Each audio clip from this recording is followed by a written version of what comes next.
اوچه جان گریه مکن، باز به نزدت به سری بلند بر میگردم.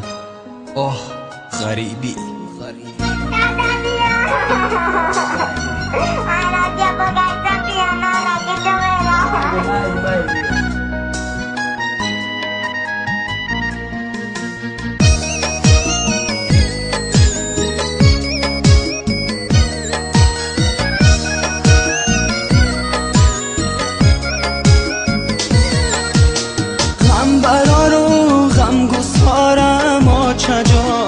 در غریبی خارزارم آچه جان، در غریبی خارزارم آچه جان.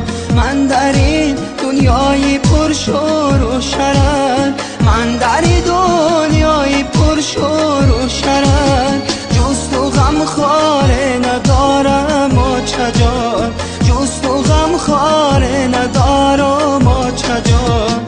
آچه ای جان آچه جان، آچه ای جان آچه جان، آچه ای جان آچه جان، وای آچه ای جان آچه جان.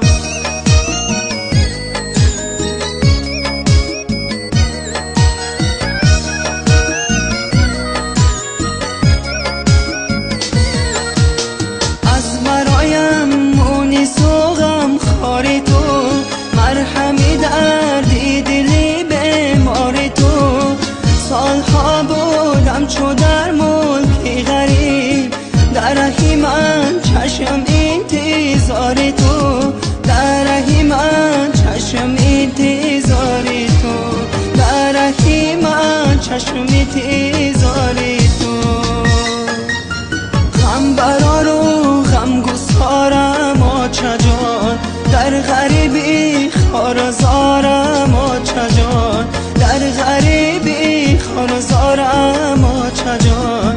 من در این دنیای پرشور و شرر، من در این دنیای پرشور و شرر، جز تو غم خاره ندارم آچه جان، جز تو غم خاره ندارم آچه جان.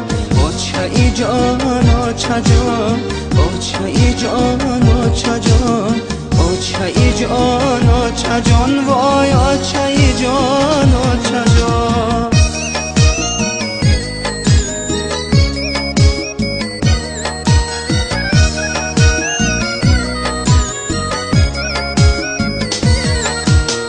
یادی دور طفلی و دامان تو، گردی خانه جمع فرزندان تو.